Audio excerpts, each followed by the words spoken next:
Let's get into it. Sup, villains? It's me, the mayor of Lorcana, Brad. I'm here with Andy and not Vince. All right. Welcome to Rules of Villainy, episode 66, where three new trading card game players question challenge their way to the competitive top tables and discuss their opinions on Disney Lorcana. This evening, as always, we'll be discussing. And we're going to come back again, a little rusty. So we do this. What's up, villains? It's Brad, not Vince. Welcome to Rules. Whenever you have a moment. Was those even, were those words? I don't know. I'm coming in again.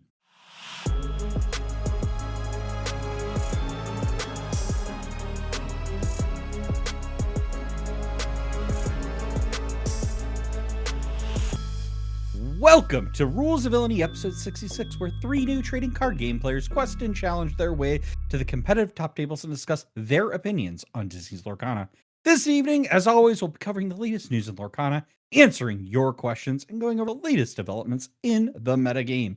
I'm Villain Vince. I'm back, joined by my co-host, Villain Andy, and the mayor of Lorcana himself, Brad. I'm so sorry. I know some of you are wondering where the dinosaurs and the UFOs are. They're not here tonight, but I'm back. I'm back. It was unhinged. I had no idea he was going to do that. I would have prepared the transition even more into that wild intro last week. Just it was all a plan, a test to see if Vince actually watches the podcast when he's not on it. So I figured, maybe he wouldn't watch it, and then 4 years from now, someone will come up to him and be like, "Can you believe they actually did that dinosaur explosion intro when you weren't there that one time?" And you'll be like, "What?" Scroll back and find it. But anyway, how's it going tonight, gentlemen? It's going a day. It's going been a week. Good. It has been a weekend. What a weekend for the game. What a weekend for the hobby. I'm just saying. Freaking Oscar Piastri gets almost taken out in turn 2 anyway, by Lando Norris. Brad, I've been told by one of our viewers, can you do me a favor, Brad?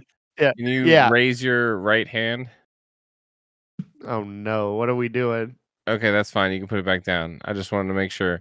So I was told by a viewer that every episode when you start, you salute with your left hand, which apparently is not supposed to. You're not supposed to. Oh, so. Oh no. So it's a right-handed thing. So when you salute, you got to do your right hand apparently. So we almost lost a viewer there, but I'm the villain mayor. We're villains. We don't do things or try to. It's the opposite. That's what. Yeah. It is. Okay. It's intentional. So it's intentionally opposite because you're a villain. All right. I see. You know what? I'm offended by that, Brad. As a veteran, I'm offended. No, you should be. I had no idea. I'm sorry. Well, honestly, with the camera, I have no idea which hand is. That's why I had to make Brad raise his right hand. I just assumed you were doing it the right way. Nope. That's why I am a moron. Evidently, I actually kind of feel bad about it. I'm glad that we addressed it 66 episodes into the podcast. So much of it out there, it's incorrect.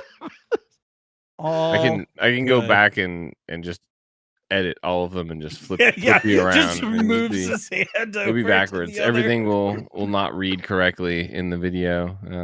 Also, my right hand is like underneath my microphone, so at the end of the night, at the beginning of the episodes, now I'm gonna have to be like, So yeah. Well, I'm gonna be doing it correctly from now on for sure. So apologies to everybody who. Honestly, we should have just had you say raise your hand that you salute with. Just so that it's the wrong hand. Yeah, but then he would have thought about which hand am I supposed. I didn't want to give him the opportunity to correct himself, and I just wanted a fair trial here. That's totally fair. I do think we've probably lost all of our audio listeners right now, though. At this point, oh yeah, they can't see. They can't see. They're like, "What salute? What?" Dinosaurs? What? Because they got a totally different intro, completely different intro. So I guess if we see a spike in last week's episode, at least for the first few minutes, that'll be the reason why. I'll be watching. Yeah, go watch. Which you should. But let's get into Underworld news. We had, well, first, before we get into the DLC, which I know folks want to talk about, we had an amazing event at the Disney Lorcana Impact Gaming Center. Set Championship, Elsa Extravaganza. And it was amazing. We had, I think, 48 people. 47. 47. Because I got a bye in the first round, baby. That's some mayor stuff right there. Mayor's privilege. Yeah, mayor privilege. It is how their system worked. It is taking more pictures, but I did. It wasn't. No, wasn't we know. Any Yeah. shenanigans.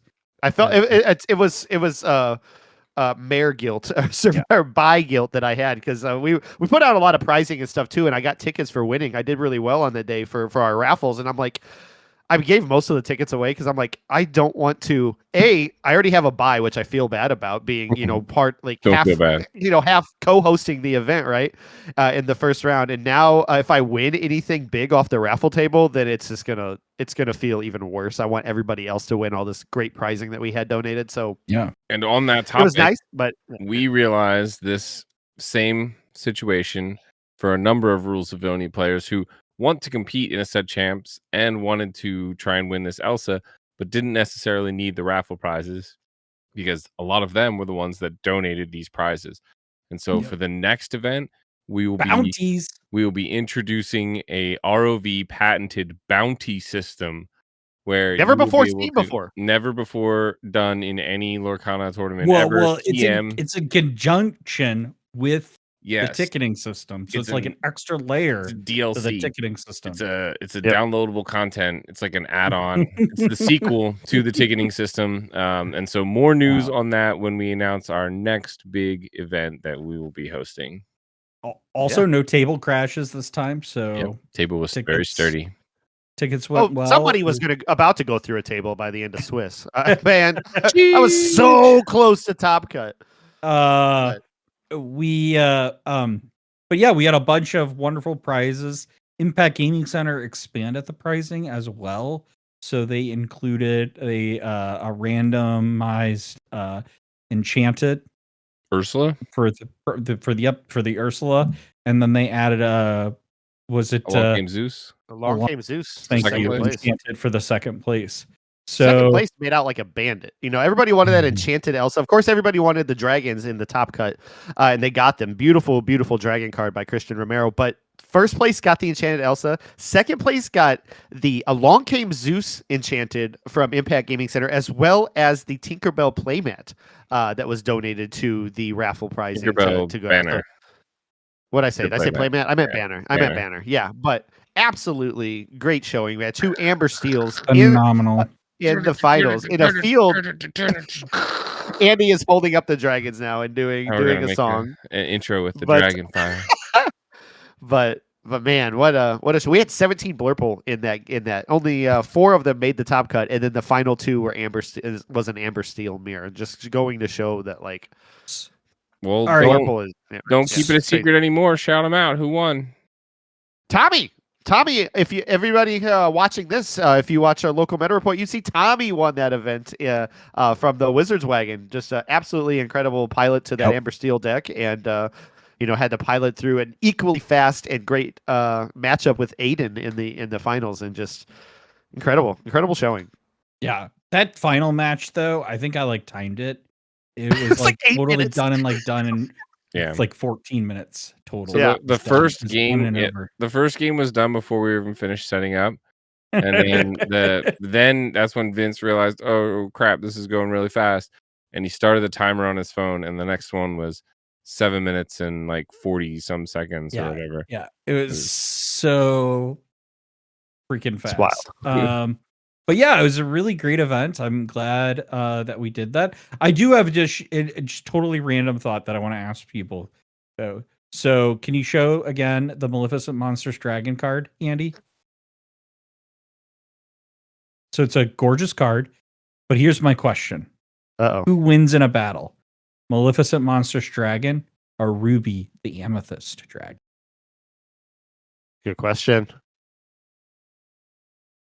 Oh, look at little Ruby. Wow. And he is showing Ruby. Ruby the Amethyst Dragon has ward.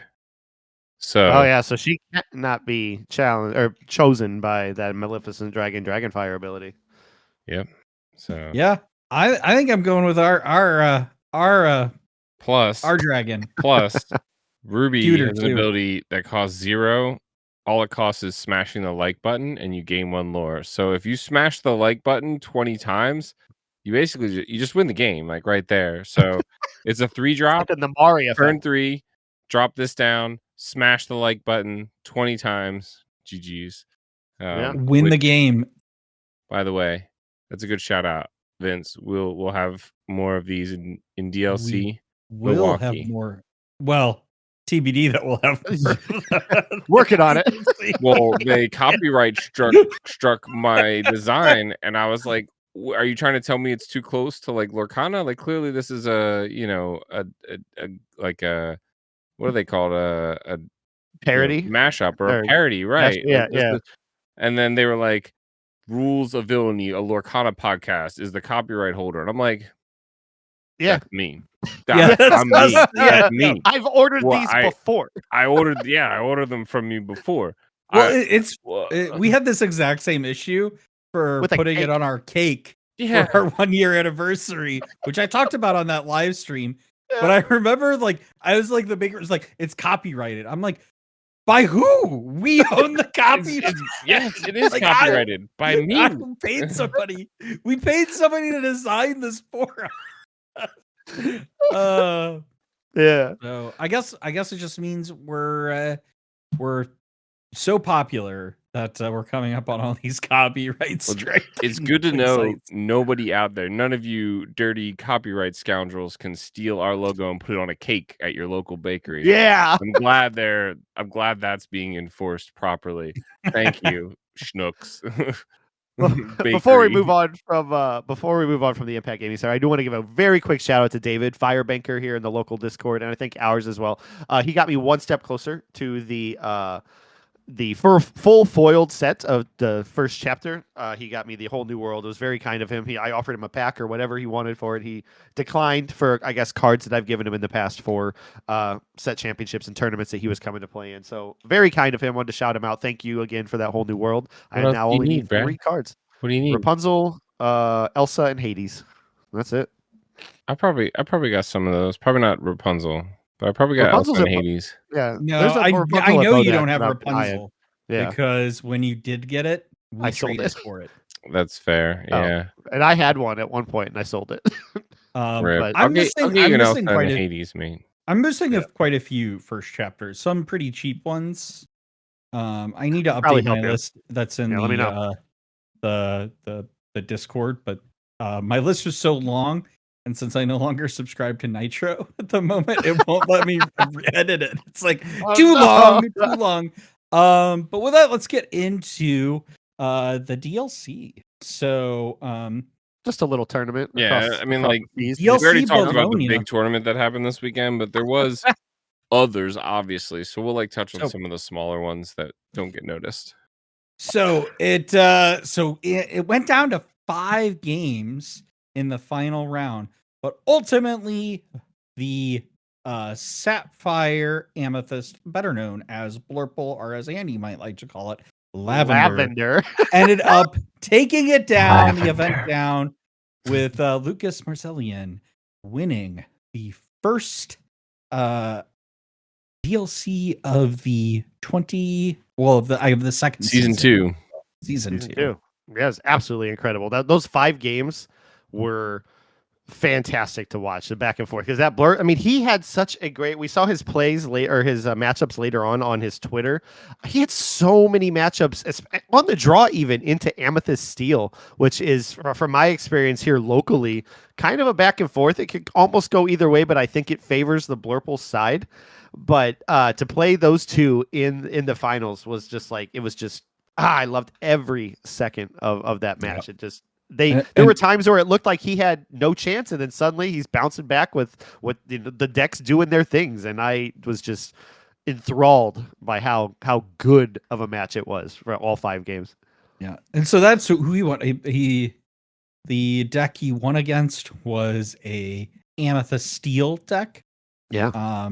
And honestly, like I don't have it quite up on our Discord right now, but Blurple was the dominant deck at DLC Bologna, which I think we all kind of predicted and suspected. I think yes, Brad. I was pulled one hand up to follow up. It was the only one of those decks made it to the top 8 too. Like Blurple for being so really bad conversion rate. So much controversy about how playable it is right now. How many more people are playing this deck than ever before and thinking we talked about nerfs or bans on this podcast before, and on the socials a lot of people are looking for ways to kind of weaken it a bit, but popularity doesn't convert. We saw 1 in the top 8. It is the deck that won the entire thing, but it wasn't it didn't convert as well as people thought it would with how many were in these tournaments. In fact, Amethyst Steel was, I think, the real winner in conversion rate. Weren't there 3 of them in the top 4? 2 of them in the top 4, 3 in the top 8. Yeah, they were. Amethyst Steel was looking mighty good, but honestly, Lucas was like just on another level. He was locked in and laser focused and in the dojo because first place in Swiss, and then just no more of this on the draw nonsense. We're going on the play. I think he was undefeated in Swiss, wasn't he? No, he took 1 loss. One loss? Okay. No way he took 1 loss. He took a maybe not. You might be right. I'll have to go back and look at his Twitter. Probably took a buy or like a ID or something. He definitely ID'd the last round for sure. So 11-1. He probably didn't lose. You're right. I thought. I mean, I was including the ID as like a not losing, right? Like yeah. So there were 1,864 people there, and Amethyst Sapphire at 683 of the decks, Amber Steel 361, Emerald Sapphire 288, Amethyst Steel 276. What's really crazy to me, though, is when you think about dominant decks that we've seen in the past. 1 Ruby Sapphire, 19 Amethyst Ruby decks, and 46 Emerald Steel decks. And actually, I think one of the Emerald Steel decks made it to the top 4, right? Yeah, or top 8 at least. No, I know top 4, 8, but I think top 4. So pretty crazy distribution there of how the metagame has evolved. We're going to talk a little bit more about this as we move on, but I did just want to say that I thought the casters did a great job there, especially given the fact that everybody's favorite platform, the Ravensburger Play Hub, had some issues, some hiccups, and some being stress. able to cast that event and navigate that. And I mean, I also really congratulate, honestly, like I think Fanfinity ran it, right? Is that who ran it in Europe? I mean, I think they did actually a really good job trying to adapt to paper. That's super challenging when you have that many people. They only had to go to paper, I think, for 1 round, honestly. If I recall, like they had issues in like the early rounds, and it came back on the Play Hub. I think they did do some side events in Melee, but the event was run really, really well from what I've heard. What I watched of the casters was awesome. I love they got Specie back in the booth. Yes. I know there was definitely some disappointment of people who didn't get to see Specie at Worlds. I'm definitely glad that he's back in the booth. I think he does a really, really good job. It was great to see Kawa and Kim in the booth as well. They, besides the fact that, their Irish accents are awesome. And, in my simplicity, my simplistic Midwestern mind over here, I'm like, they've got crazy accents, but they had such excitement for the game. It was awesome. The fact that they flew Rebecca over there to bring, and they're bringing also Baker over to the NA ones, right? Yeah, they're bringing Baker over to I ours. love this, and they brought key NAEU caster that go with everything. But it's so fun. I really loved Rebecca's outfit, the Snow White outfit she was wearing. Fantastic. So great. Honestly, love it. She had all the glitter all over her. She's always so pleasant and just shiny. Joyful. Yeah. Who else? Love who listening else? to her. Erica. Yeah, that was the Italian caster. I think so. I think she's Italian, or definitely EU. She's an EU creator over there. I'm not as familiar with her as I am the others. I know I've heard Kim and of course Kawa and Baker before, and Spessy as you covered. His energy in the final game was unmatched. And my first thought was, yeah, I think we missed an opportunity on not having him at Worlds. It was a big deal then with all the Worlds planning, the camp and everything.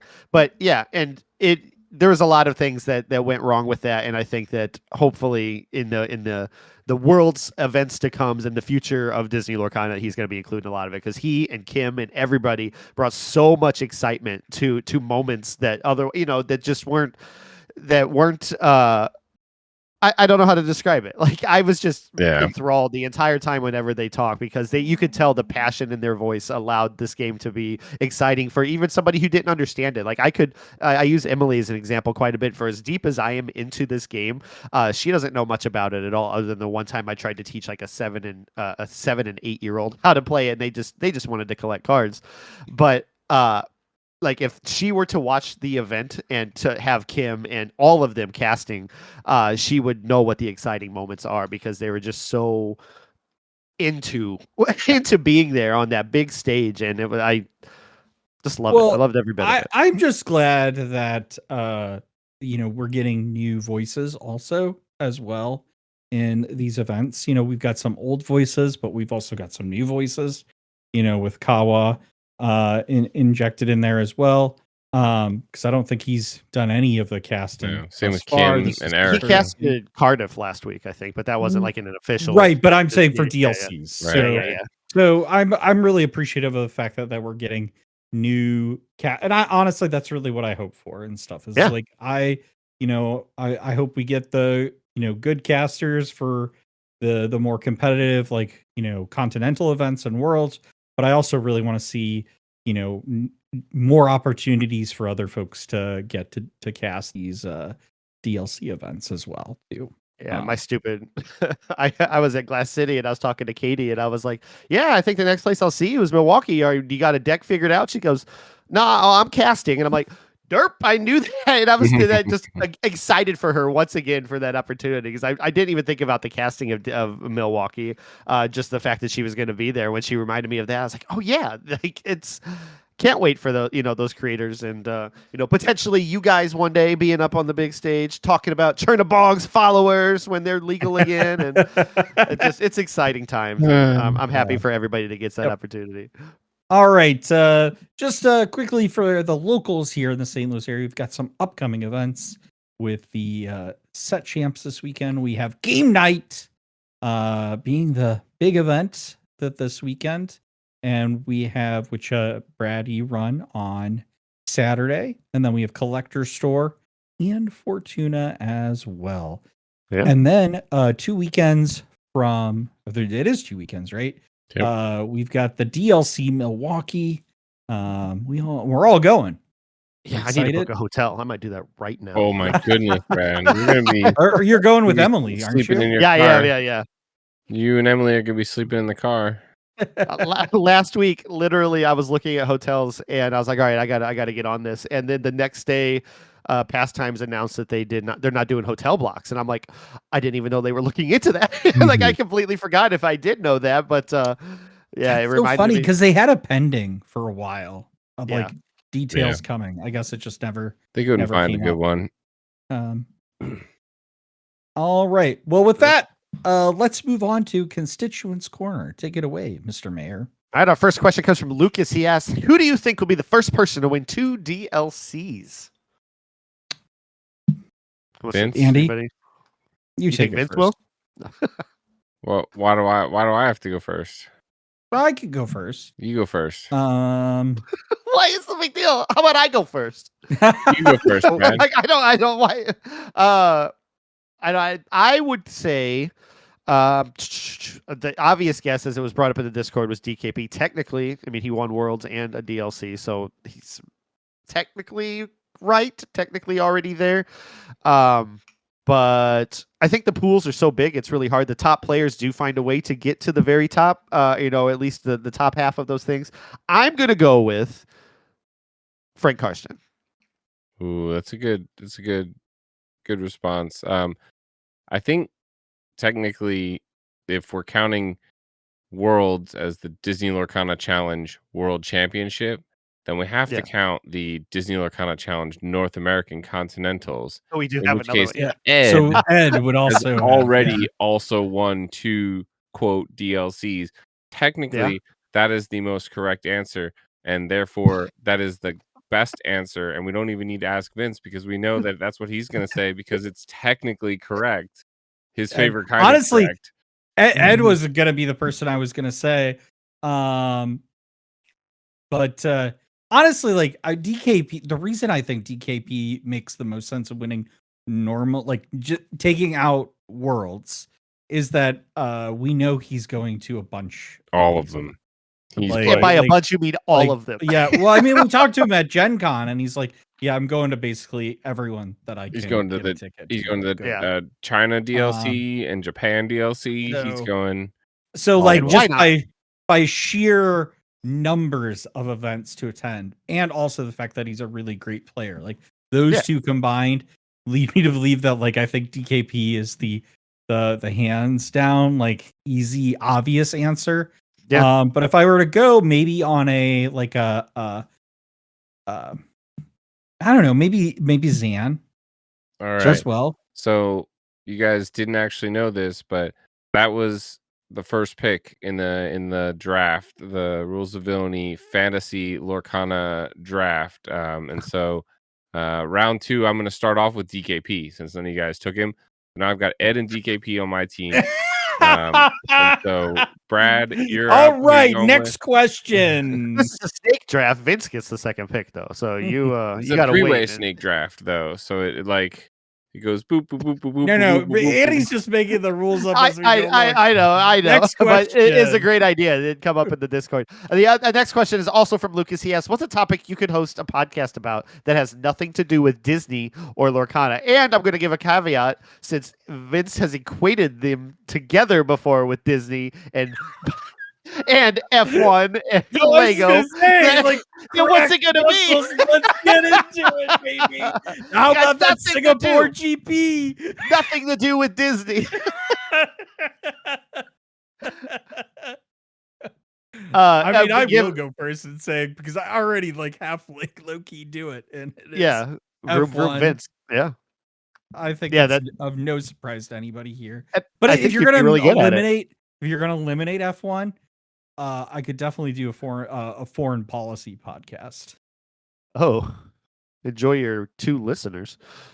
Wow. I'm kidding. That just did not sound exciting to me at all. But no, I think you would be really good at that. And F1, of course, and like he has no listeners unless because if you're thinking those 2 listeners are us, then you're wrong. I would support them, of course, 100%. To Lucas and anybody who doesn't know, I used to have a video game podcast or co-host with a couple friends that was a lot of fun for the short stint that we did, and I guested on is guested a word? I was a guest on a movie podcast here locally in St. Louis called Real Spoilers. Shout out to my friend Kevin and Tom and Joey and them for when I used to review movies quite a bit. And so either one of those I think is something, whatever I'm passionate about, I could talk about for hours, which is currently and will be for a long time Disney Lorcana, which is why I'm excited to do this with you guys every week. So that would be my answer. Video games or movies. What about you, Andy? Honestly, there's probably not much I couldn't do a podcast on. Like I feel like there's a whole bunch of stuff that at one point in my life I was like a quote unquote expert on and would love to would be able to talk about confidently, at least for an episode or two. Like, cybersecurity, I was big into that for a while and go to conventions on that. Music, I was in a ska band for a while. I know my ska music first through third generation. We're kind of a fourth wave of ska here now, honestly. But sports, I was like, I'm in like a 25-year-long fantasy football policy league. podcast is looking like it's getting more listeners as Andy keeps speaking. And then I can do food. My takes on food are beyond oh my god, are so great. They're the best. I have the best opinions on food. My opinions on food are better than all of y'all. You would have engagement, but it would be negative. No, it would be the best engagement. All ever. Engagement is good engagement. Exactly. My takes on food are unbelievably good. But then ultimately, I feel like I feel like I could probably do a podcast on anything, even foreign policy.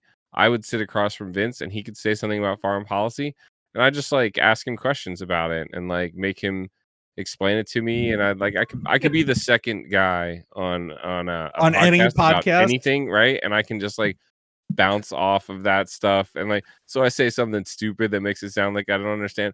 That's fine. Like, that's funny. Like, I mean, I do that every week on this podcast. Exactly. So. Right. Like, yeah. Get it.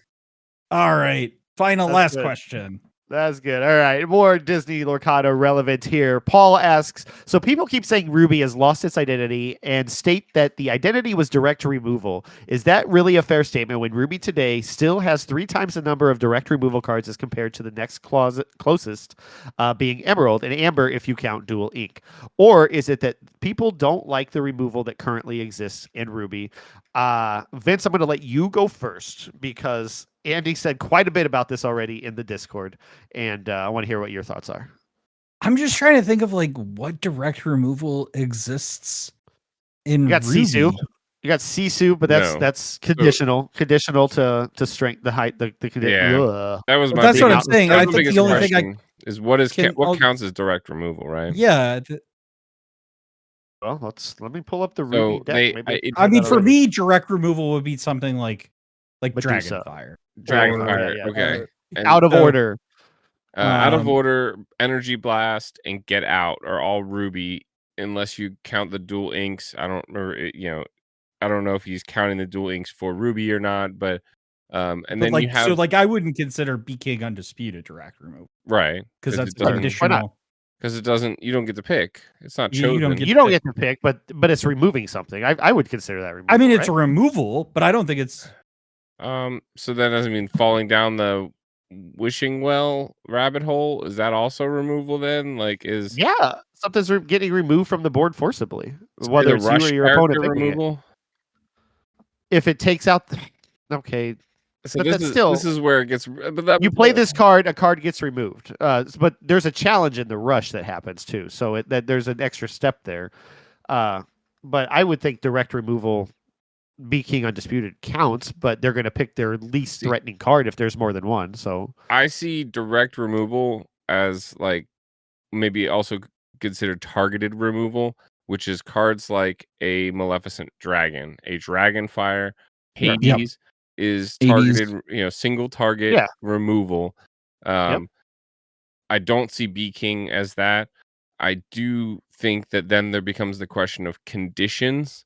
I do count Sisu as that, but it is conditional single target direct removal. In the same way that I would consider Brawl. I would consider Brawl. Glimmer for Glimmer is another one that is, less conditional on who you can banish, but requires you to have a character of your own to be able to banish. And then the same with maybe a Prince Eric or something like that. But it really, I asked Paul, and I don't know if I got I haven't been on Discord enough to see if he responded with the data, but I'd really love to know what was considered as direct removal for the 3 times the number of other direct removal cards. But ultimately, Ruby does still have the most direct removal. I think the problem is ultimately that it's too expensive. Yeah, it's just bad. Yeah, it's not efficient. Right. And that's the reason why we don't see Ruby being played. So if you think about the two main ones that are played in Blurple, it's Into the Unknown and Hades. Hades is a body, a really good body.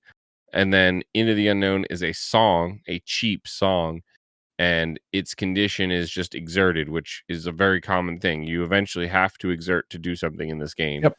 And then, whereas like Energy Blast or Out of Order, it's the same cost as Hades, sure. But like, would you rather have an inkable Hades that isn't a body on the board, which is Out of Order, or would you rather have an uninkable Hades? This would you rather Hades not be a body on the board and just draw you a card? The body from Hades is much more valuable. When you say, "Oh, well, you're giving them ink," and I think then you have to have the conversation about the zones and what value they have in them. Putting something in the discard versus the ink is basically the same thing. There's like very minor considerations depending on who you're playing against. And then so I really just want to see Paul does an amazing job with analytics and data. I can't do that kind of stuff, and I think it's great that he's doing it for the community. He did some of the conversion rate metrics for the DLC that showed which decks and how they converted, as well as he did that same data for the Set Champs that we casted at Impact. So I'd love to see the data and see how it matches up, but ultimately I think the Ruby removal is just really bad at the moment. Can we go back? I'm still hung up on putting something in the opponent's inkwell. You said you equated it to putting in their discard, when I think the inkwell is it weighs a lot heavier, right? Because it's a resource for them to use. Like it's like discard. I understand. Like I think I saw where you were going in the fact that you can recur things from your discard, under some conditions or whatever. But I think the ink is a lot heavier than it being banished for sure. Yeah, I honestly you said that, and I was like, "But those aren't the same really at all." It really depends on the situation. Is kind of what I tried to trail into there, because I did realize that it is nuanced. Something like putting a Lilo or any decent card into the inkwell means it's almost certainly gone forever. There's a lot more recursion from discard to hand than there is from inkwell to hand. Then you also have to consider zones like bottom of your deck, which is a pretty darn good zone to be putting something in. And then, another question I had about this is like, is bounce removal, right? Can you count, playing a Basil on and bouncing something back to someone's hand, or a Mother Knows Best? Is that considered direct removal? I mean, it removes it from the board, but putting it to hand is is like the second best zone besides board, right? Well, I don't know. I think in some ways, unless that card has an ETB effect, putting it back in the hand is probably the worst place for because then you have to replay it. It has to dry, so you're setting yourself banish pile. Yeah, at least you can replay it, right? It's negative tempo for sure. You play a TikTok and then they just bounce your TikTok. Like, sure, next turn you just play the TikTok again. Yeah, that really sucks, but like, it's better than not being able to play the TikTok again next turn because it's gone. Yeah. I'm just saying though, it's like, I mean, you think about like your ideal curve out to play. If somebody bounces something like maybe you don't want to play that. Right. It's like negative tempo. But I also just like, I think, I don't know that the meta really matters on a sense of like giving your opponent extra ink with like Hades or Into the Unknown, because honestly, like a lot of times, like you have way more resources to like play cards than a lot of times you have cards to play. Like I can't tell you how many times I've played matches, and it really honestly in some cases doesn't entirely matter what deck I'm playing against, especially if I'm playing against like a Blurple deck and stuff. It's like I played a few different decks tonight against Heather, and it's like I just had so much ink, but I did not have the cards to play more. It's like if I had more cards, I could play more cards. I don't need more ink, so I think sometimes I think it's significantly more impactful earlier in the game to give your opponent more resources. But I ultimately think like as the game goes on, which as generally we see is like that's when Hades is coming out on like turn 7 and stuff, maybe turn 6, if you're is the earliest or probably 5, yeah, you're ramping earlier. It kind of by that point, it really doesn't matter all that much. yeah. The impact, important. yeah, the impact isn't super, isn't as important. So Yeah, that makes me think of a really good point too. Of like you have to take into consideration other direct removal, like Emerald. Like what about your Welcome? That's direct removal, right? I mean that shovels it back into your deck, but they draw 2 cards. Like that's not conditional, but that hurts you. yeah, That's punishing. There's a tax for that removal Well, from your you're already Welcome. playing. You're already playing Emerald though, so it could be rewarding if you're probably running Clarabelle with it too. So it's removal. Well, now we're and hand talking about replay too, combos yeah. and stuff. He's. Yeah. I think Paul ultimately in this question is basically talking about like Ruby's ink identity is this direct removal. If people aren't pairing their draw power, their ramp power with Ruby for their removal, then what is the point of Ruby essentially, right? If Steel does removal better, if Sapphire does removal better, then has Ruby lost its way? And I don't know. I think they need to print better Ruby cards or maybe bring some back. I don't know if I'm a bring back B prep kind of guy, but I did see a very solid argument from a friend of the podcast, Justin, about bringing back Medusa and how Yeah. if we could go back to those days of Banished by Medusa, then that might be pretty healthy for the meta, and I'm down for something like that, or even revised Medusa, right? Like if you Ravensburger think Medusa is still too strong, then like tweak it a little bit, maybe different stats here or there, but I really think we need an on body removal tool for Ruby. That I think would help it out a whole lot, because right now all the removal tools are just they just remove and that's it, and it's like meh. Can't Do you sing think it's a them. matter? Do you think it's a matter of like the redesigning or at least interpreting the color, like what they want to do with the color? If we're looking at the diagram that they had at D23, the ink Ruby is like a daring speed and bravery risk takers. It's always been the rush evasive kind of thing with a few removals here and there with Medusa, the Lady Tremaine, which again, do you consider Lady Tremaine removal if you don't think B King is? I mean, it's removal, it's just not direct removal.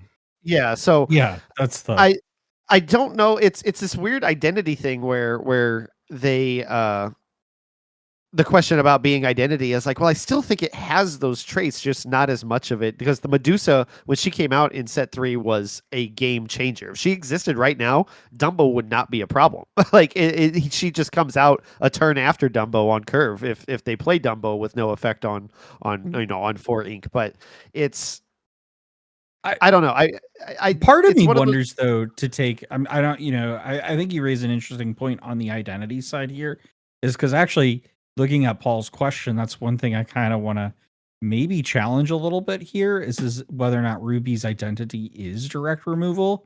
I think ultimately what it's meta relevant, to be playable deck has been reliant on its direct removal. But I ultimately am not sure that I would say that its identity is direct removal. I think its identity has always kind of been a like rush removal. Deck. What's that? A rush deck, like it like the terms they use for their speed and bravery and risk takers. Rush deck. There are 34 Ruby cards with rush, the word rush in them. There are 26 in Amethyst. So clearly that is a shared trait, much like when you can't say that Amber is a bodyguard color, ink when it's shared with Steel is also a bodyguard. Same with evasive. Brad said evasive, but I mean Evasive shared in Emerald and Amethyst. But I actually think that Ravensburger has been trying to do, and I think in some ways there's a lesson here that, and again, we don't know. Whispers of the Well is going to come out relatively shortly here. We're going to get I can hear the whisper whole in the well already. What's that? yeah, I can hear the well, I mean, they're doing a whole event next week, right? Next Thursday, Tuesday. But is it Tuesday? Friday? I don't know. I'm just saying days. It's the 14th. It's one of the days that ends in a Y. Yeah, one of those pesky days. But it is a Tuesday. What is their identity, Vince? Well, no, what I was going to say is what I think they're really trying to do is this damage matters action. For sure. Is kind of what they're really trying to figure out. Because if you look, one of the first decks that like Moyen tried to put together was an actions matter deck. It's not there.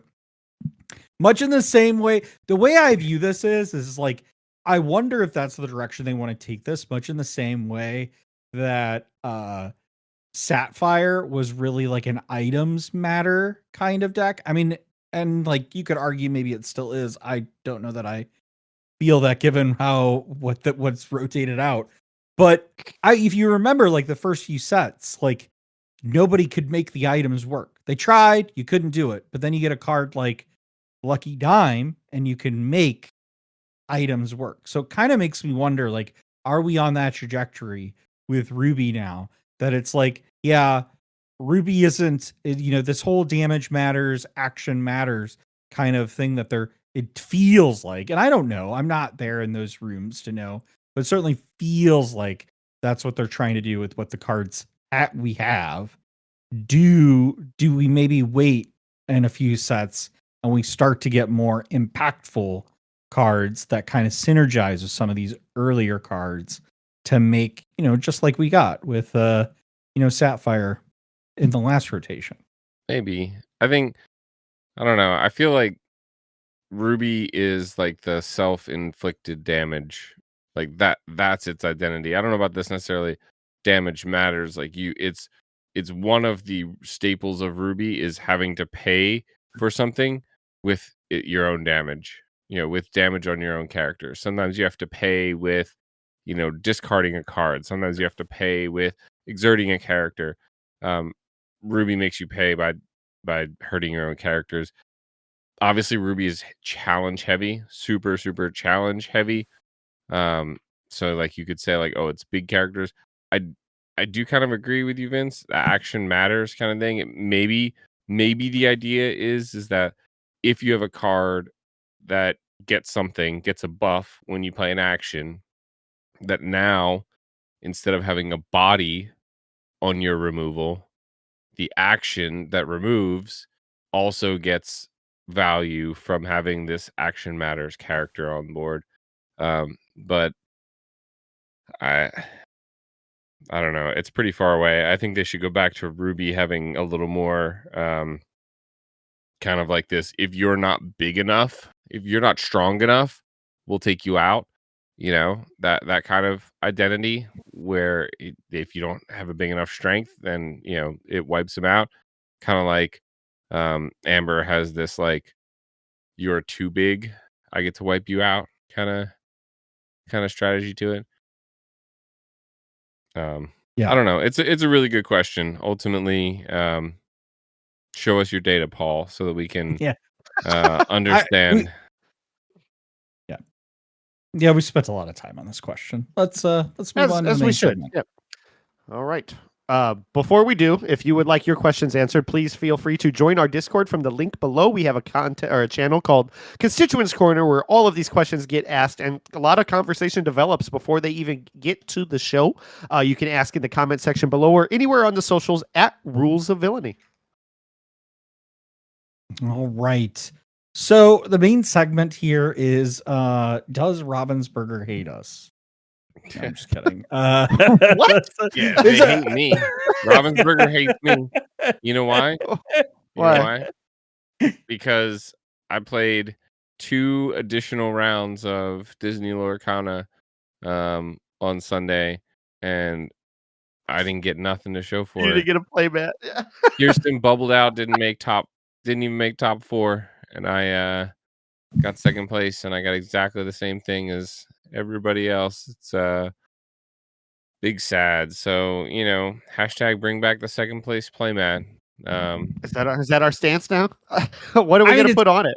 It has long been my stance. No, I think we've all agreed that we wanted it back. I think some of us we got to put like runner up or something on it though, certainly, so it's not as incentivized to just trade off which mat you want at the end. I think what I believe the goal was is like we want people to desire to get the championship mat and not. I believe the goal was to save money, and ultimately I can't blame them if that was the goal. So because it is very, very easy to fix that problem you're talking about, where people are just splitting and taking the one mat or the other, is to put champion and runner up on them, right?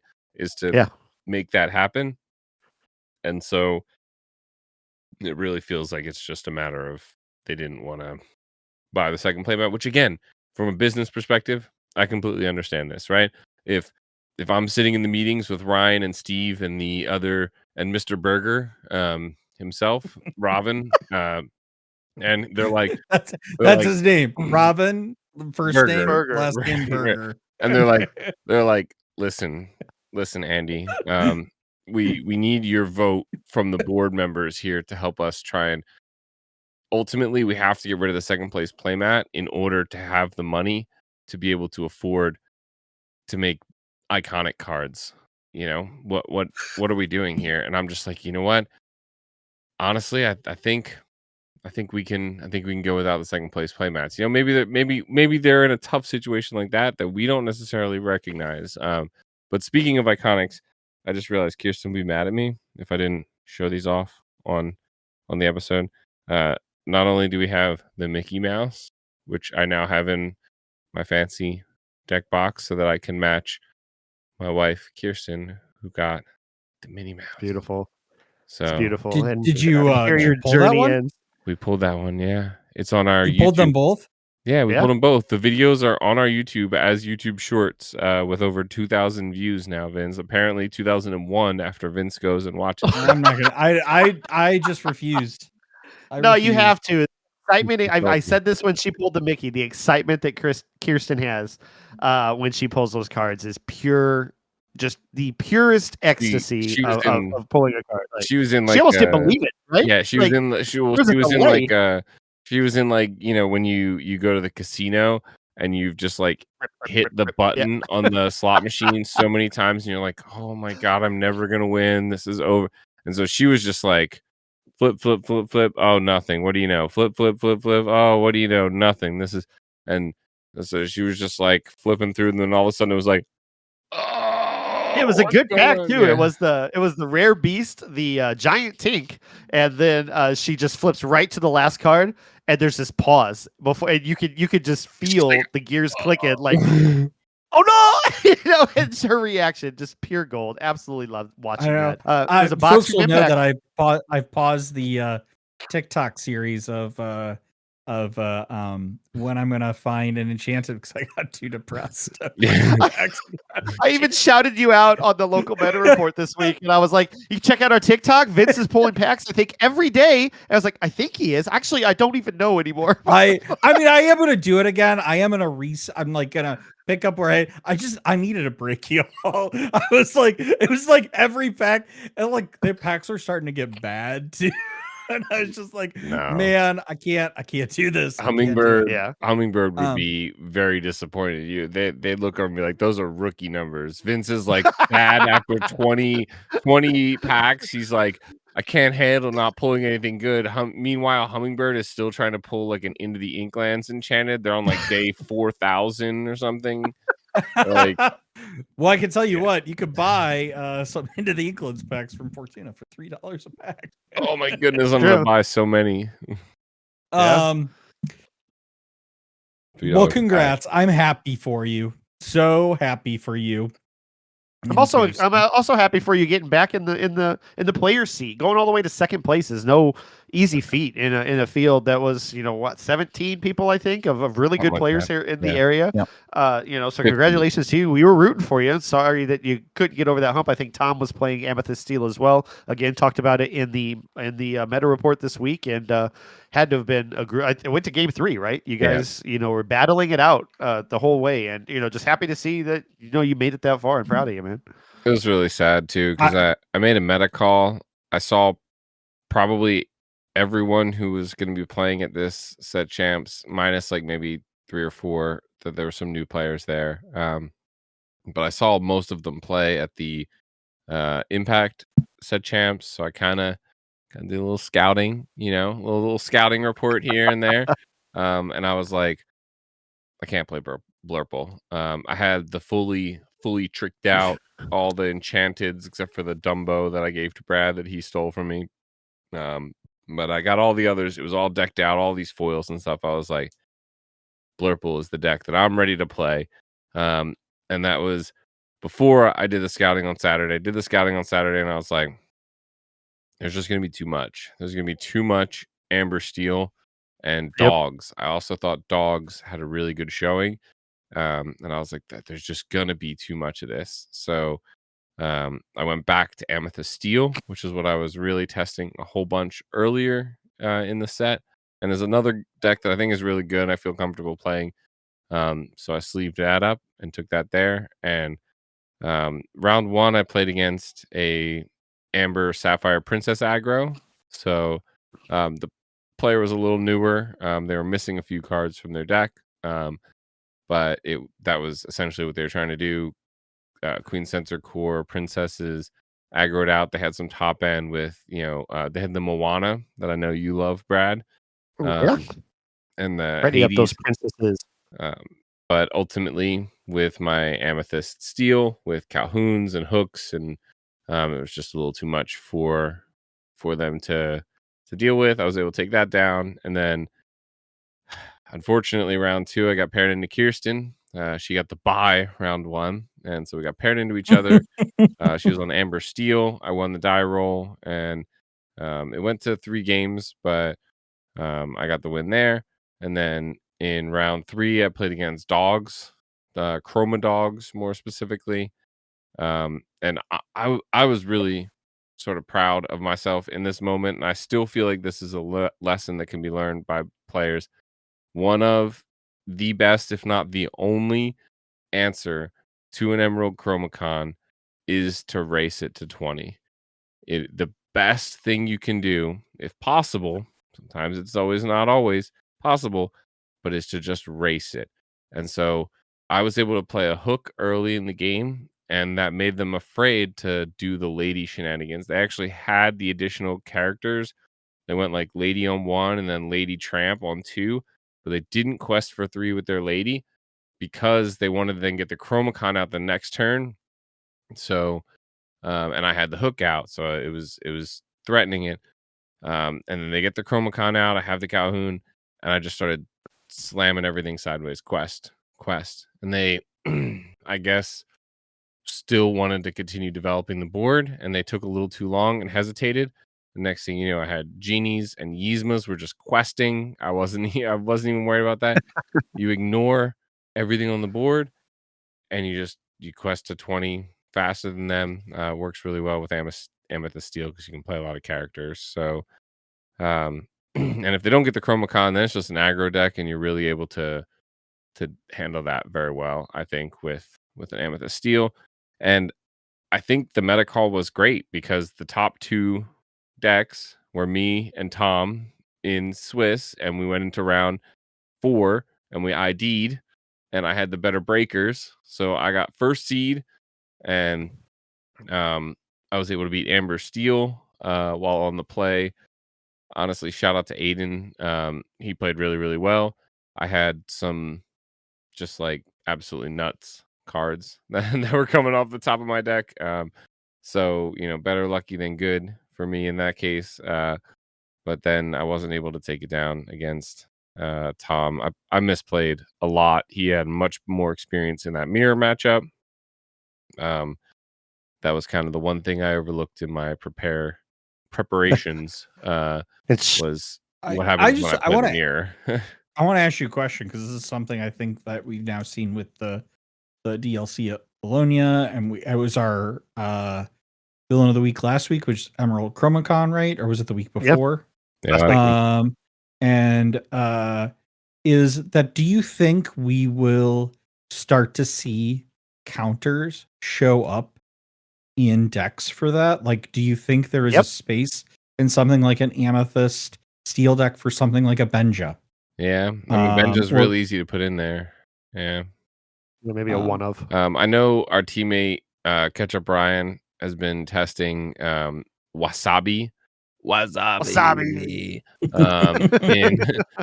Blurple back there to try and hit that Chromacon. It does give one lore when it takes it out, but frankly, I like his decision on the Wasabi over something like a Judy Hopps, which gives one card. Because if you think about it, in a more aggro deck with the Chromacon, one card probably equates to 2 lore, or at least a 2 lore threatening character.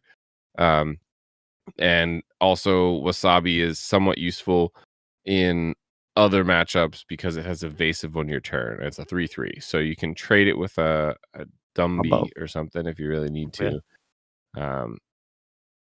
But yeah, honestly, that's probably not a bad idea. It's tough to do though, because like in Amethyst Steel, I don't really have a problem with, the Chroma Dogs deck. They need to like hit like triple Daisy and then Chromacon. And then it's like maybe a problem. And then you'd be going first kind of deal. But I mean, I think you've got cards like the Skater Mim, which gives all your cards Challenger +1. So if you're looking at comparing that with like a Genie, you can efficiently take out. I mean, of course, like if they're getting the nuts draw of those, daisies early, it's, you're probably not waiting till then to do stuff like that to try to take that out. But yeah, you're probably, I honestly think you're like in Amethyst Steel. In Blurple, you really want the Inkwell cards. In this case, Inkwell, sending it to the Inkwell is actually a huge benefit because it doesn't trigger the Chromacon. And you can't afford to be spending 2 characters to remove 1 character, which is ultimately what's going to happen, because you're either going to have to quest with the character or do something with the character first, then challenge with the other character. You take one out, they bounce the other one away. And then you have to replay it again. And Blurple has really expensive cards, whereas Amethyst Steel has less expensive cards. And there's actually some times where you can take a turn and you can say, okay, look, I'm going to quest everything except one thing. And then I'm going to challenge in. I'm going to say, you know what? You can bounce one of my cards. I'll let you do that because I'm fine to be able to just replay it again, right? You bounce like a Captain Hook or a Calhoun back to hand. I'll just immediately play that again along with a couple other 1-drops that I had or something. But so and I was fighting against Tom, a different Tom. They basically said that Amethyst Steel is the worst matchup for the Dogs deck. Which my contention was that I wouldn't be surprised if you found that in a room of 2,000, like at a DLC, that a good percentage of the Amethyst Steel players would actually be a favorable matchup for the Chroma Dogs because they don't know how to play into the Chromacon. And they try and constantly, if you try and constantly challenge in and math it out, you can very, very easily just get overrun and overwhelmed. And next thing you know, like you're kind of feel like you're keeping up and you're playing a couple extra characters back and you're like challenging stuff or whatever. But they're at like 14, 16 lore and you're at like 2 and you're barely keeping cards on the board. And sure, they're top decking, but like, what does it matter? But I mean, it's a huge tempo loss. And like the whole objective of a deck like Amethyst Steel is to be able to go much wider than your opponent, and have some. You can't do that with Dogs. Yeah. Well, you can go wider than them because you have more draw, and because your characters essentially can't be taken out by theirs. when you're playing Calhouns and Pete's and Genie Dragons and Evasive Genies, and you're questing them every single turn, if they ever they're afraid to quest. If they ever get slightly far behind, they go, oh well, I just lose because I can never challenge to control the board. You know, they have to have a very nuts opening. They have to play like Daisy into Double Daisy, or like if they play Lady into 2 more characters, and you don't have something to challenge that 0/3 Lady after quested for 3 on turn 1, you can be very, very hurting. You're in for a hurting, because then if they followed up with the Chromacon on 3, now you have 3 characters you have to deal with, and you're looking at putting down your, 3rd character potentially, right? And the numbers just immediately don't line up anymore, because you take 1 out, they bounce 1 back, you put 1 down, now it's 2-2, and then they put like 1 or 2 more down, and then you can only put 1 down because you have a on curve hand and you're playing cards like Mim Elephant and Elsa and things like that. It's just gives me the shivers just thinking about it. It can be really rough. But yeah, it was a lot of fun playing at Bandits Hideout. Shout out Bandits Hideout in Freeburg, Illinois. Yep. That was a lot of fun. Shout out everyone I played there. It was great playing with y'all. And then I know that our teammate Britt won at Realms, I believe. Yep. Took down fellow teammate Grapes Andy. I don't know what they were playing. What were they playing? It's probably on the meta report. Don't tell us. You have to go watch the Seth's report with the mayor. Spoiler alert, Brett was also on Amethyst Steel. It had a very, very good weekend here in St. Louis, at least a very good Sunday. Andy was on the Dogs, but he is now experimenting with Blurple, and I saw some wild cards Monday night at game night. Yeah, we'll talk about it in a little while for reasons you don't know yet. But we're running out of little whiles here, Brad. So it won't be in this segment. I'll tell you why. You'll understand later. Okay. What did you play on Sunday, Brad? Oh, of course, as you would expect, I played Blurple. I didn't expect to do well, but as we alluded to at the beginning of the night, or beginning of the podcast at least, or rather, had a first round bye, got really lucky there. Second round was a mirror match into Michael. He was playing Sunday. What's that? I meant on Sunday. I didn't play on Sunday. You didn't play on Sunday? Vince didn't play on Sunday? Yeah. Are you guys questing and challenging your way to the top tables, or are you sitting at home watching F1 and planning a wedding? Gosh. Yeah. Well, I think yes and yes. But no, I had literally the wind taken out of my sails on Saturday. I did not expect to do as well as I did. I started with a bye, then I had a mirror that I won the game 1 on the draw, which was surprising to me, but I couldn't get it done in games 2 and 3. What's that? Easy clap. Yeah, for Michael. And then my next match was Britt. She was on Amethyst Steel. The version that I think that I played on Saturday was different than Sunday. If Ron was to be believed that they did some card swapping for Sunday, I think she wasn't maybe on Dumbo's on Sunday or on Saturday, but she was on Sunday. But ultimately, we went back and forth. I took game 1, she took game 2, and then game 3 came down to who could top deck better. And my top decks were every answer that I needed to take that game pretty decisively. That I if I recall correctly, she dropped, went somewhere else, and then my next 2 matches were Emerald Sapphire.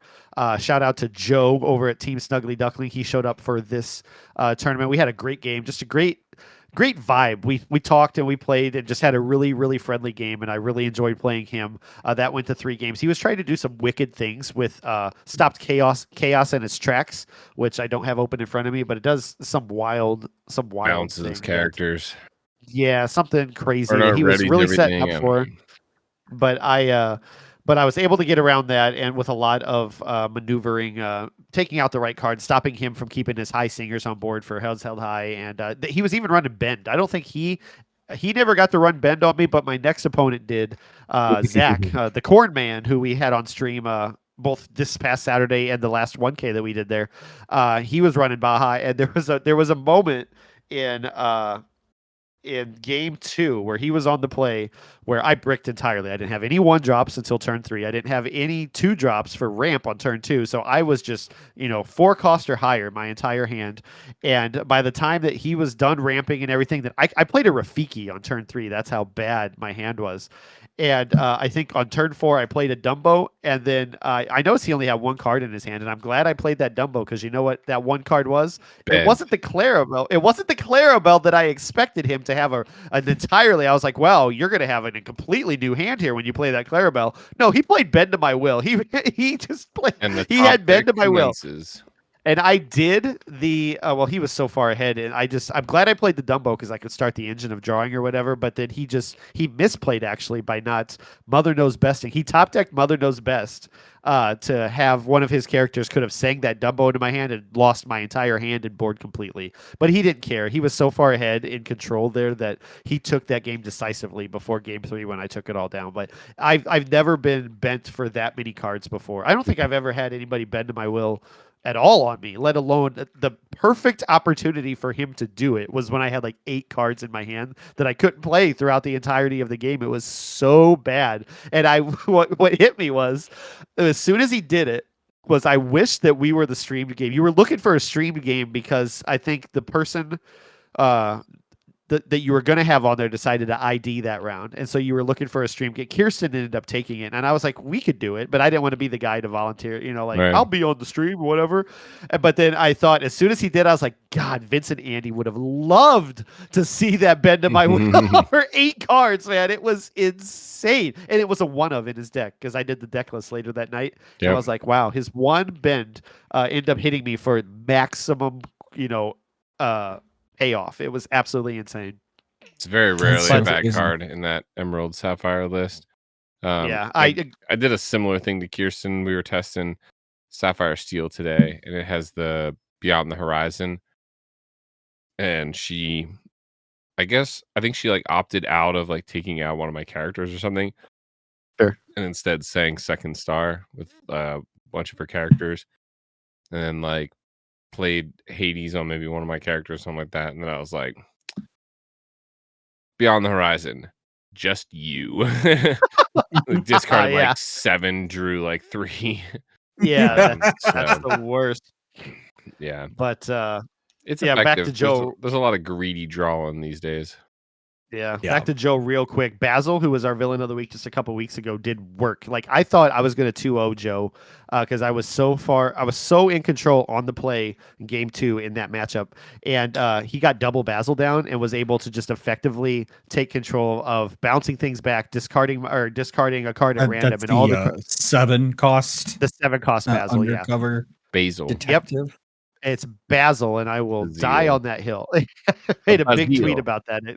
But yeah, so shout out to him. That was a really fun matchup, even though that game 2, what a comeback by him. Congrats to him on that. My final game of the day, I was 4-0-1, and I could have drew in pretty convincingly convinced I could have drew in and end up into what I believed in my worst matchup. I know you contended a little bit, Andy, in the Amber Steel being the Blurple worst matchup because it moves so fast, and my opponent insisted on playing for seeding because you want to be on the draw with a deck like that. And had to play it, end up taking game 1. I won the dice roll, took game 1, made him sweat a little bit, couldn't get the job done on 2 and 3, and ended up bubbling out, or technically bubbling, the best kind of technically. I was 10th place, not 9th, but it just felt bad because I as Top Cut, right?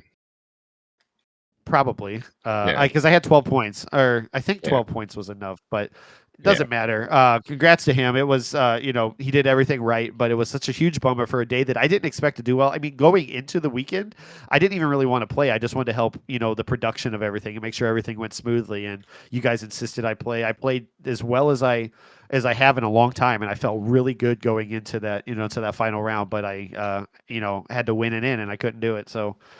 Felt bad, big bummer. Didn't want to play the next day, and I got a lot more productive stuff done. I got to watch the Bologna final while I kind of cleaned out my closet of all. I have so many board games that we don't play, so I did all kinds of chores and stuff around here, and just was able to recoup and reassess, and pick myself back up, and hopefully I can do it again here in a couple weeks when I think I only got probably one more chance to get that dragon, but we'll see if I can squeeze out a couple more. No, you got extra chances. We're road tripping. We'll see. But Vince, you're playing this weekend. Hoping, I am playing this weekend. You bounce into those finals for the first time in a while, right? When's the ever? What? No, because Fortuna for Stitch, you were top 4 at Fortuna. I was top 4. Yeah, that's my best showing thus far. So how we'll feeling? See. Not great. I don't know. There's no deck that I feel super great about. Yeah. You've been doing really well with Blurple at the beginning of the set. Have you adjusted? I was. The thing is Blurple. I mean, as you well know, Blurple's kind of changed a little bit as the set has gone on. Not much, but yeah, a wee bit, just a wee bit. Yeah. And I don't know that I don't feel as comfortable with it into the matchups that have kind of developed. Maybe it's the meta has developed around it. Yeah, more people are fighting against Blurple. They know that 60% of the field is gonna be Blurple, or 40% of the field is gonna be Blurple. So they're like, I will tell you this. I've come around on Dumbo. Dumbo got me. So he did some work this past weekend at Impact for me, and I certainly have come around. I might just eat crow. Like, he single-handedly at times was effective in what he does for just the other evasives and himself. When I need a card, he was finding the right card that I needed to get me back into the game. So he's not bad. He's certainly the best card of the 33 that were introduced in this set. Sure. But he's still way, way, way overpriced. When we were talking about $70 elephants here, all right. I mean, I know the price has come down a bit. No, it's like $50 now, I think. But when at the beginning of this set, when we were talking about $70 Dumbies, which when you're going against something like aggro or anything slightly aggressive, when you don't have the luxury of just playing a card with 0 ETB, or a card that has to be played post curve, like not on curve, like later in the curve, and requires an evasive already be on the board just to get an ETB, it's kind of similar to Maui Half Shark, in my opinion. That like Maui Half Shark, you have to play it and also play an action to get a lore to try and make sure that you get at least a little bit of value out of the card, in my opinion. So you kind of need to play the Dumby and be able to draw a card almost immediately in order to really, you want to guarantee at least one card draw. But yeah, I saw R&B in the chat on go ahead. I'm $60. $60 but for a Dumby. In the chat for Bologna, like R&B. Which, by the way, hold on. I'm sorry, I didn't mean to interrupt. If you need, you can go to partner.tcgplayer.com/ROV. And it's a great way for you to support the channel, our lovely listeners. It doesn't cost you anything. And after our little brief ad break, back to you, Brad. Sorry for interrupting. No, you're fine. I was just going to say a good point that I saw R&B making quite a bit in the finals there at Bologna was talking about how Dumbo on curve is not a good play unless you are confident that he does not have the removal to get rid of that. You generally, as to Andy's point, you don't want to play Dumbo without getting the effect off immediately. So he usually comes after the Elsa or after the Genie. So even though you maybe want to quest for 2 with the Genie, you might value that card draw more. So as soon as that Dumbo comes down, you want to make sure you have enough ink to turn one of your other evasive sideways to get that value off of him. Otherwise, it's just a dead play, So a very good thing for novice players and everybody to recognize that, so that you're not. It's great that you have the $60 card in your deck, but you want to use it to the most of its potential and not just put it out there to get banished immediately. And stop it. Potential. Excellent. Stop it. Yeah. No, I was gonna play this weekend, but honestly, no joke. I got really upset after watching the Formula One race. I was real mad. And so I was definitely not in the headspace. And this, but more valid reason is I've been working since last Wednesday on trying to fix my audio so I could actually do this podcast It's fair. again, and so I didn't have to sub in Even Casey. though Did I get it working on Sunday? No. I'll like, no joke, I finally got it working this morning. It took me that long, but I was trying like consistently. I gave him a solution day one. I know. Wasn't the cheapest, but it was the best solution he could have done. I didn't do that. And you know, it cost me $0. And we're gonna be paying for it next week when your audio is cutting out again. What, Vince? I can't hear you. Your audio cut out. Anything else we want to chat about here? Nope. I don't think so. I think we covered quite a bit. And it's for our favorite segment, Villain of the Week.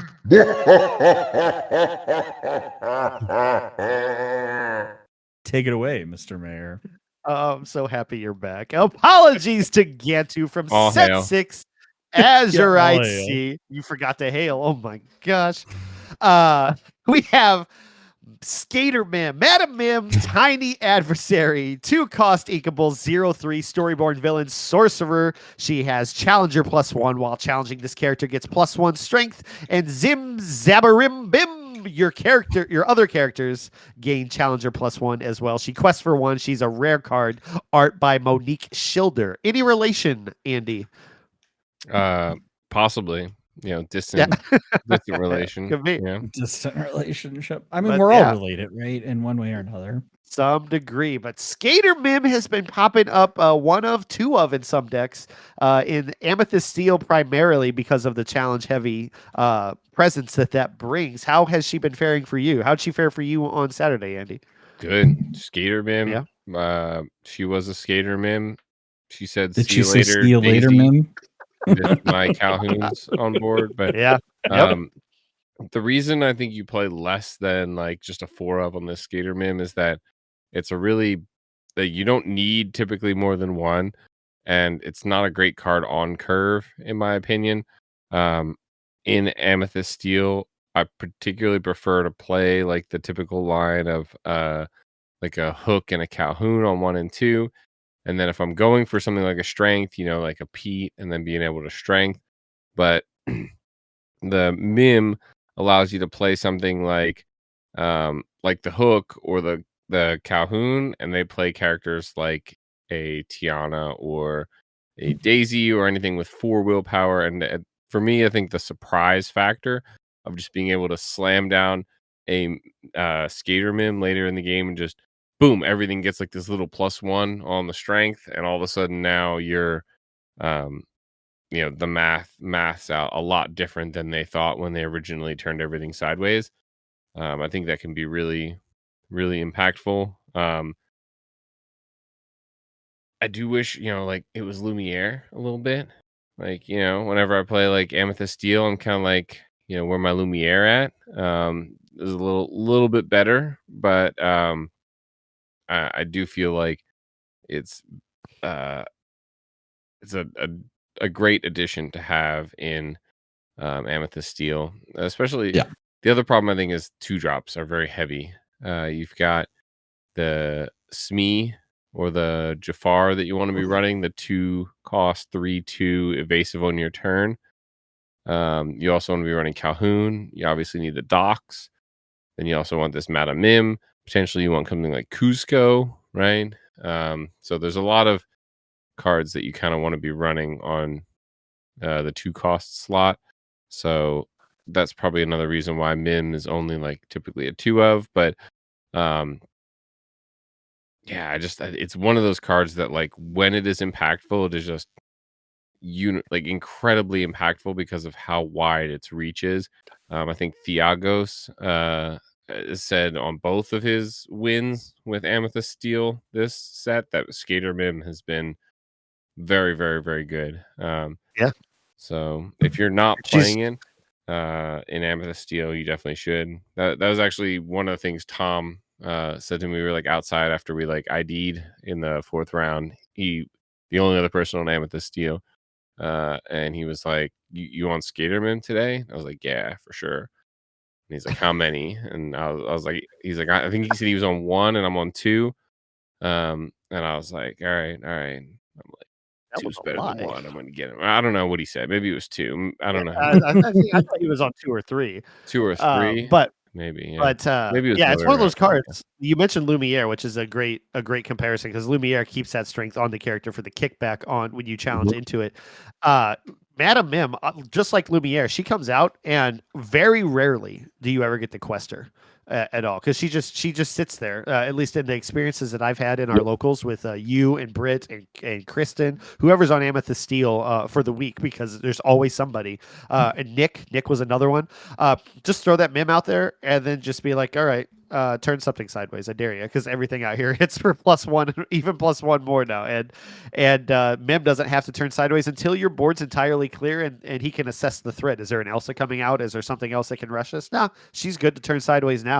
And generally, that's the only time she ever does, and she doesn't need to. Her value is entirely in that challenger +1 on everybody else, making Calhoun a 4 strength now, and just hits a little bit harder into the things that that she wouldn't necessarily take out initially. And just Elsa can take out a Dumby now cleanly as well. Yep. Which is a nice one. Genie with a Mim takes out a Dumby and survives as well. And then you play a Bell. Takes out 3 damage. Takes out a Genie, like the Genie wish fulfilled cleanly. A Dumby takes out a Genie. Yeah. But a Genie also takes out a Dumby with the Mim. So and I think also 3 willpower is a very, like, hitting for 3 strength, with the Rafikis and the hooks, as well as like Pete and White Rose and Dragon Genie. That is a very, like, sort of important break point. And so we have a lot of people teching for these cards that have 4 willpower or more. And so you have cards like, the Cobra that are good, or Dragon Genie or Bell that have these 4. And then to be able to slap down a Madame Mim Tiny Adversary, and now your 1-drop Rafiki is trading with a 5-drop Bell, right? That is, pretty big in my opinion. Yep. So, it's a really, really nice card. If you're playing Amethyst Steel and you're not playing Tiny Adversary Madame Mim, then you're doing it wrong. I don't know about that, but I'm joking. Doing something different, maybe send me your list. That sounds fun. But you should definitely consider this card. It is very, very, very good. And it can't be like Elsa, right? You can't play an Elsa and then just like turn it sideways and have the Elsa take it out. You gotta have fun with it, unless you have your own Madame Mim on your side. But I do want to clarify, Tom only had 1. I was mistaken. I thought I saw a list with 2 or 3 in them, but it was my list. Correct. I never saw your list. You didn't get the superior list, just with the inferior player. Do you have a hypnotic strength in your list, Andy? No. Interesting. I don't like it. You don't like it? It's that great. Like, it hits a Cobra, it hits a Iago. I guess maybe with Iago maybe coming back into the meta more, since we've seen Lucas winning the DLC. Maybe, but it just feels kind of clunky. I like Lilo better. Lilo goes everything +2 and only costs 1 more and is a body on the board. And then I also wasn't a fan of like Yolana or Jafar, the 2/3 or the 3/2 that quest for 2, that buff +2, mainly because, like, I don't know, the 2 just doesn't help that much, right? Like, the +2 puts a Calhoun over the edge to take out a Rhino. It helps you take out one of those 5/5s that you might see, like a Scrooge McDude. But I don't know. I feel like it is perhaps it is less needed. I have better ways of drawing cards too, especially since I also followed suit with teammate Reckless, who was testing out the Dumby version of Amethyst Steel, basically going Doc, Yzma, and Dumby, having 3 draw engines. I really liked the Smee/Jafar on turn 2. The 3/2 body was really nice. It helped with aggro as well. Because even if they turn Tiana sideways on turn 3, if you've played Hook and Smee and then you play Lilo, you don't even have to pay the Tiana tax. You just swing both of them in and it takes out the Tiana anyway because they both have 5. So I really like Dumbo theoretically in Amethyst Steel simply for all the evasive on turns that you're already running. Like you mentioned, the Jafar/Smee in the 2 slot, the Genie. I think there's another one too that's escaping me at the moment, but I think Dumbo can be very effective if you want to get rid of the dock engine, which I don't think that you should, but the uninkables, might be a problem at some point. That Dumbo, like he just hits this so is many why I've cards seen them run the Mulan, right? The 1-drop Mulan. You don't need the Mulan either. The filter. Yeah. I don't think you need the Mulan either. Do you not have the Mulan? No, I run the Diablo Hook, and then I think I ran Rafiki's or Fire the Cannons or both, like a combo of those. Can you go back? I'm not following how you're not paying the Tiana tax on swinging into. So if you have a Hook and a Smee, which are both swing for 3, and then you play a Lilo on turn 3, they give everything +2, so they both swing for 5, which -3 is 2. Tiana has 4 strength, so you swing 2 5 challenger characters into Tiana. You don't pay the tax, so they get the -3 strength, and they each hit Tiana for 2, and they end up taking out the Tiana. So that's like a line that ends up working, and so I favored having the Smee there. I did kind of enjoy the Pete strength and like the 3 drops instead of Dragon Genie. Although Dragon Genie I think is pretty nice. It just doesn't have the ETB, and so and then I was also trying Lawrence. Lawrence I think is actually pretty strong as well, still in the current meta at a 4/4 body and questing for 2. So if you're all in on the Dumbo package, another 1-drop that Tom was running was Happy 1-drop 2/1 that's evasive on turn. Yeah, it just doesn't I think that's more than you need for the Dumbo, because if you think about it, Dumbo, you have Dragon Genie, you have Smee or Hook, whichever one, or Jafar, Smee or Jafar, whichever one. You also have Genie, regular Genie, Elsa, the Dumbo itself, Elsa. So that's plenty. And the Happy is really bad into aggro because of the 1 strength.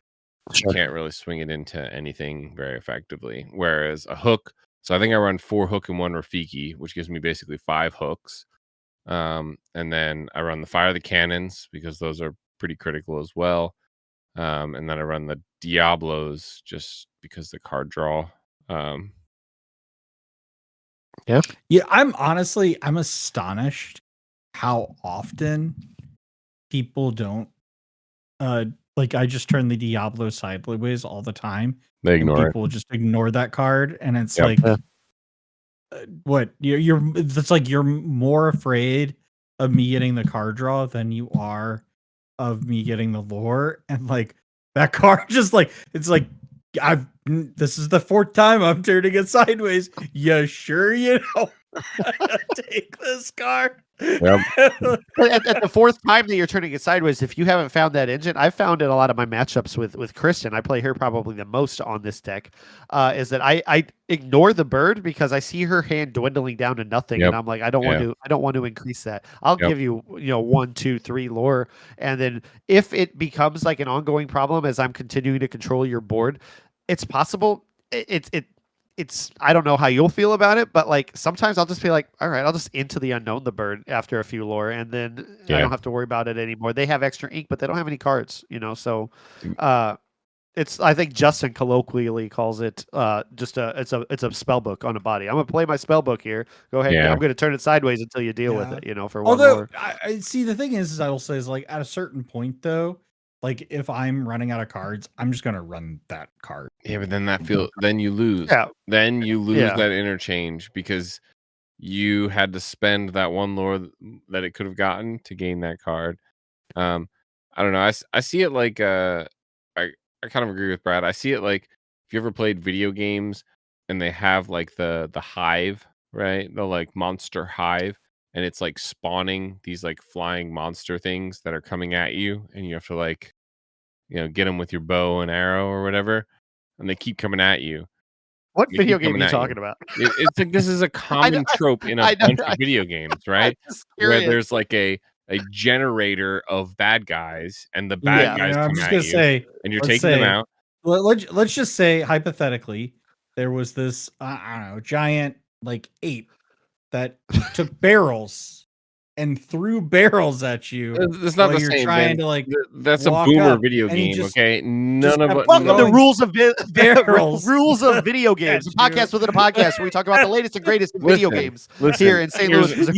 We're only 40 years late on this one. The point is, the board are those bad guys that have been spawned from the hand that you are fighting right now, okay?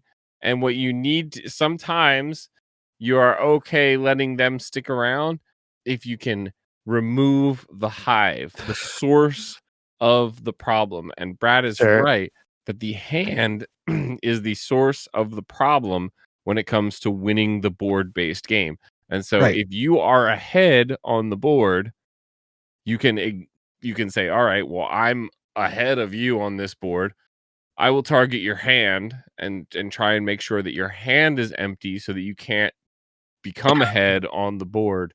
So it is, Brad's got a good point. Not taking. No, I agree with Brad on his thing. I'm just my point. You're astonished countering it was saying that, like, if I'm worried at a certain point, like if the issue is like he's gonna into the unknown my like bird at a certain point, at a certain point, like I'm just going to like give up this battle because I'd rather have a better card in my hand. Throw it away and get it, throw it away and stuff. It's like I agree, it's a loss, but I'm just saying, like, I'm at a certain point I might value having a better card in my hand. They have recently quested with their Basil to give 2 strength to one of their other characters to take out one of your other more impactful characters on the board, and they've ignored your Diablo. And you know what you've done?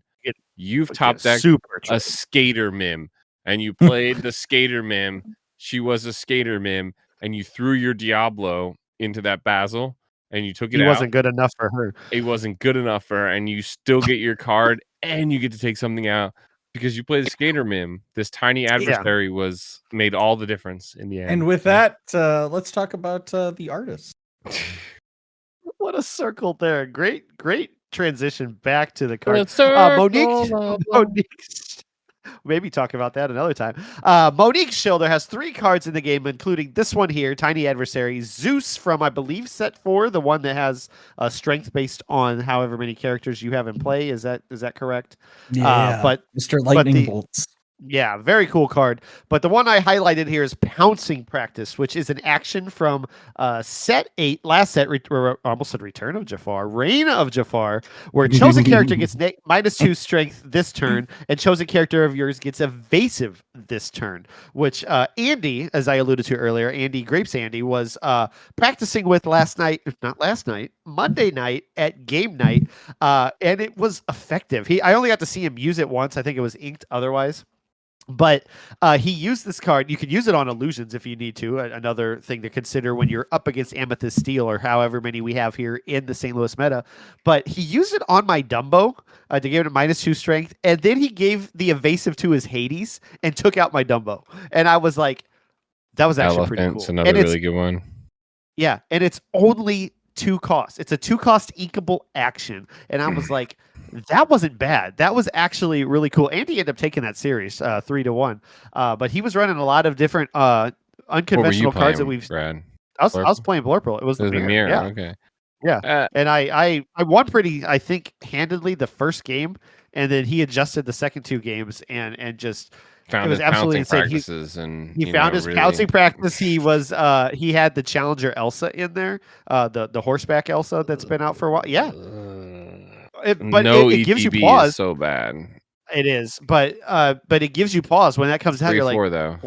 what can he do with that? You know, so he ended up finding a win with it. But the pouncing practice, I was super impressed by. Maybe not enough to throw in mine yet, but it seems like it was effective in that matchup for sure. It fits in that category with Hypnotic Strength. It doesn't draw you a card. I also think Helping Hand is another one that should be considered in that spot where it basically doubles as illusion removal, but has kind of useful effects to it. Helping Hand, I think, is the best, but it's uninkable. And it's only one cost though, which makes it nice. Support and draw a card. Yeah, support and draw a card, and support on something is huge because now your Madam Mim Elephant gets support and you quest it, or your Hades gets support and you quest it, and you add it to your Genie, and boom, you're taking out an Elsa. Taking out something big there. But I mean, honestly, they might not be bad cards. If like you're saying, Andy, earlier, if like cards like Iago make a comeback. Lucas played the 4 of them, I think, because it makes it really easy to be like, oh, all right, well, bye, congratulations, you got support. I draw a card. Well, it kind of makes sense too, because personally, I felt like everyone was playing Iago, and so we were all playing 4 Hypnotic Strengths, and then I kind of felt like, you know what, Iago feels bad, and then I stopped playing Iago, and I was still playing Hypnotic Strength. And then I kind of felt like I didn't see any more Iagos, and I was like, man, Hypnotic Strength kind of feels bad. And then, I didn't get to play in DLC Bologna, but like, it kind of sounds like I would have showed up there without my Hypnotic Strengths and been like, dang, there's a lot of Iagos. I wish I had Hypnotic Strength, bro. Do you still not though think there's some value in Hypnotic Strength with Mim Elephant? Oh, for sure. Hypnotic, you're just saying, giving 2+2 strength to anything is really nice. And with Mim, especially in the evasive battles, like Genie becoming a 4/4 helps. Right. He's saying with Mim Elephant though, that does help you take out those 5, like the 5/5s in Emerald Sapphire. John Silver and Scrooge McDude, and possibly even the 5/4 in the Basil. But I don't know. It felt like a really clunky card to give to strength to something. It is probably a card that people don't play around enough. So if you had 4 of them and you were like really looking to get value out of them, you could probably catch someone by surprise. They're probably not. I definitely don't think it's a 4/0 by any means, but it's what it was for a while. It was. I think mine's currently a 3, and I might even reduce that now. Still down to 2. Yeah. Especially the Amethyst Steel matchup. There's several illusions, and it's an easy out to get. Who was our villain of the week again this week? Well, you're not running. You're running none in your Amethyst Steel deck. Oh, right? None in the Amethyst Steel. And Blurple though. Blurple's where you run it because of the card draw and having the extra ink for it. In Amethyst Steel, the only actions or songs I run are 4 strength and 2 fire the cannons. And I honestly wasn't even on fire the cannons before, but I am now because I just feel like it. I don't know. It's cheeky. It feels cheeky, right? It feels just kind of like, I got your thing. And I feel like there's more room to play it since I'm not like ramping onto like you have often 1 extra ink. I feel like in Amethyst Steel, it's not too hard to find. You could use that to your Dumbo trigger. Could. Well, you know what I would love to hear? I would love to hear the audience's thoughts on our villain of the week. We hope you've enjoyed this episode. If you're joining us on audio, please rate and review us on Apple Podcasts, Spotify, or wherever you listen. Yes, thank you, our one Pandora listener. Shout out Pandora. If you're joining us on YouTube, which if you're not, you really should, because we have a ton of fun here. But when you do show up, there's a like and a subscribe button. You should hit them both. And then you should also ring the bell because you'll be notified of all of the fun content. All of the fun content that we make here. Meta reports, Deck Test Tuesday, live streams. Who knows when the next one will be. Take it away, Brad. Every Tuesday night, there's a live stream. Check those out with Andy and Kirsten. I almost said Candy and Earston. That was wild. We are off the rails, but we understand your time is valuable, so thank you for spending a little bit of it with us. If you would like to follow along as we plot our devious plans, please consider following us on our socials. We're on Instagram, Blue Sky, TikTok, and the platform formerly known as Twitter @RulesOfVillainy. We also have a growing community on Discord, which you can join with the link below. And until next week, stay safe, fellow villains. Be wary of wannabe heroes who want to disrupt your villainous plans. And as always, remember the rules of villainy.